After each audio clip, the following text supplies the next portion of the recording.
হাতে যেটা দেখতেছেন এটা হলো মালটা। মালটা কিন্তু আপনার কলবও করা যায়। আমি মালটা গাছের ডাল যখন লাগাই তখন কিন্তু সেখান থেকে আমার মালটা গাছ হয়ে যায় এবং সেখান থেকে মালটাও ধরছে। এই যে গাছটা দেখাচ্ছি এটা কিন্তু আমার ডাল, কাটা ডাল থেকে আমি যখন মাটিতে গর্ত করে যখন আমি ডালটা কেটে লাগাই সেখান থেকে কিন্তু গাছ হয়ে গেছে, এই যে মালটা। তাই আপনারা এই হিসাবে কিভাবে লাগাবেন আমি সেই বিষয়গুলো আমি আপনাদেরকে বলতেছি। আপনারা অবশ্যই মনোযোগ দিয়ে আমার কথাগুলো শুনবেন। আমি সম্পূর্ণ শিক্ষণীয় বিষয় আপনাদেরকে বলি।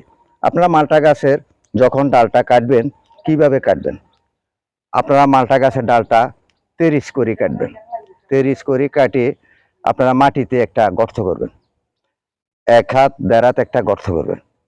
তখন গর্তর মাধ্যমে আপনারা কাদা মাটি দেবেন। কাদা মাটি দিয়া একদিন পরে কাদা মাটিগুলা যখন একটু টেনে যাবে তখন আপনারা মালটা গাছের ডালটা ওইখানে গাড়িয়ে দেবেন। গাড়িয়ে দিয়ে উপরে দিয়ে মাটি দিয়ে এমন বাইলে চাপ দিবেন যেমন কোনো প্রকারের বায়ু বাতাস যেন ওইখানে যেন ঢুকতে না পারে।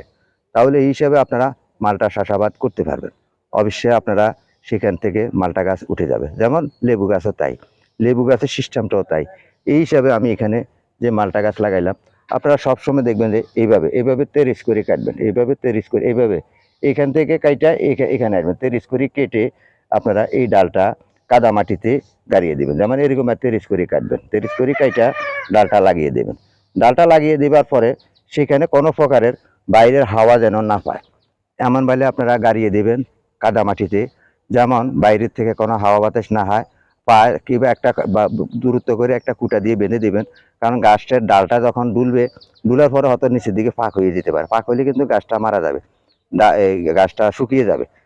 গাছটা যেন টাইট থাকে, তাই আপনারা এই হিসাবে মালটা গাছ ঢাল কেটেও লাগাইতে পারেন, সেখান থেকে গাছ হয়ে যাবে। যেমনটি আমার এখানে হয়েছে, আমি এখানে কিন্তু ডাল কেটে লাগিয়েছিলাম।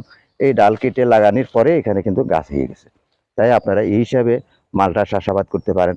কারণ মালটা অনেক দামি ফল, কারণ এখন আপনার বাজারে কিনতে গেলে ৩০০ থেকে ৩৫০ টাকা ১ কেজি মালটা কিনতে হয়। তাহলে আপনি আপনার বিল্ডিংয়ের সাথে চাষাবাদ করতে পারবেন, বাড়ির উঠানে করতে পারবেন, বা যে কোনো খালি পরিত্যক্ত জায়গাতে আপনি একটা মালটা বাগান করুন। আপনি মালটা গাছ থেকে ডাল কেটে আবার ডাল লাগালে সেখান থেকেও কিন্তু আপনার গাছ হয়ে যাচ্ছে। এইভাবেও আমরা কিবা এইবার কলবও করতে পারেন, এইভাবে ডাল কেটেও লাগাইতে পারেন। আর আপনারা তো জানেন নার্সারিতে অনেক চারা পাওয়া যায়, তারা কিন্তু কষ্ট করে এখানে চারাগুলা তৈরি করে কিংবা কলবগুলা তৈরি করে, তাদের থেকে নিয়েও আপনারা এই মালটা চাষাবাদ করতে পারেন। তাহলে আর দেরি না করে আপনারা আজই মালটা চাষাবাদ করতে পারেন। কারণ মালটা চাষাবাদে